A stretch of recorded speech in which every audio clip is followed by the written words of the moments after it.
భక్తివన్ ప్రేక్షకులకి శుభోదయం.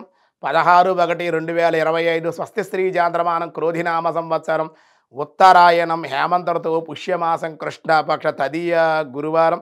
తది తెల్లవారుజాము 4:25 వరకు. నక్షత్రం ఆశ్లేష నక్షత్రం మధ్యాహ్నం 12:03 వరకు. వర్జన్ రాత్రి 12:43 2:24 వరకు. దుర్ముహూర్తం ఉదయం 10:19 నుండి 11:04 వరకు. అలాగే మళ్ళీ మధ్యాహ్నం 2:45 నుండి 3:29 వరకు. సూర్యోదయం 6:39, సూర్యాస్తమయం 5:41. అమృత గడియలు ఉదయం 10:23 నుండి 12:03 వరకు అమృత గడియలు. రాహుకాలం మధ్యాహ్నం 1:30 నుండి 3 వరకు రాహుకాలం. అలాగే ఉదయం శుభ సమయం 8 గంటల నుండి 9 వరకు ఉదయ శుభకాలం. మధ్యాహ్నం 3:50 నుండి 4:30 వరకు శుభకాలం. ఈరోజు ఆయుష్మాన్ యోగం రాత్రి 2:14, వని సాయంత్రం 4:06, విష్టి తెల్లవారుజాము 4:25. ఈరోజు ముక్కనుమ అన్నారు. నిన్న కనుము, ఈరోజు ముక్కనుము. కనుమ రోజున కూడా కాకైనా స్నానం నిన్న చేయాలి, ఇవాళ కూడా స్నానం చేయాలి, తల స్నానం చేయాలి. అయితే ముక్కనుమ ప్రబల తీర్థాలకి చాలా గ్రామదేవత ఆరాధన, ప్రబల తీర్థాలు అవి జరుగుతూ ఉంటాయి. చాలా విశేషం అన్నమాట, వాటిలో పాల్గొనాలి. అలాగే మన వ్యవసాయం చేసేటువంటి వాళ్ళు ఆవు పేడను చక్కగా గుట్ట కింద వేసి ఆ పేడ గుట్టకి పసుపు కుంకుమ ముగ్గులు పెట్టి పసుపు కుంకుమతో పూజ చేసి పూరీలు తయారు చేసి, పంచదార పూరీలు తయారు చేసి వాటిని క్షీరాన్నాన్ని పూరీలు పులిహార ఇవన్నీ చక్కగా నివేదన చేస్తారన్నమాట.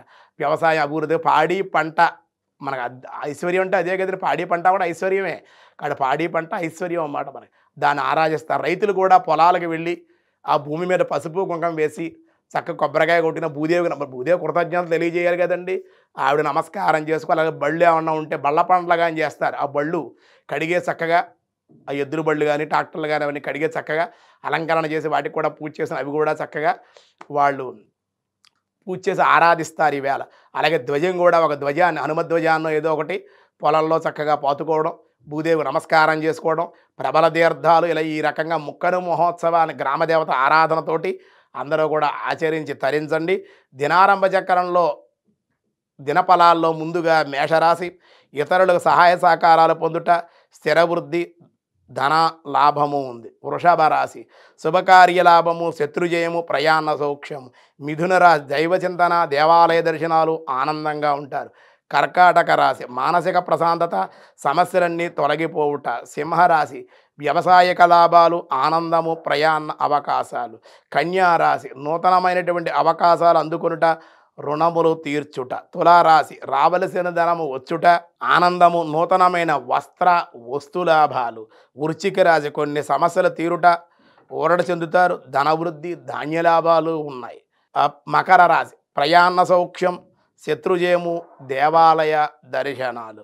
కుంభరాశి కుటుంబంలో విరోధాలు, స్వల్ప ఇబ్బందులు, అధిక ఖర్చులు. మీనరాశి శారీరక అనారోగ్యం, ఔషధ సేవ, కానీ కుటుంబం యందు ఆనందంగా ఉండే అవకాశాలు.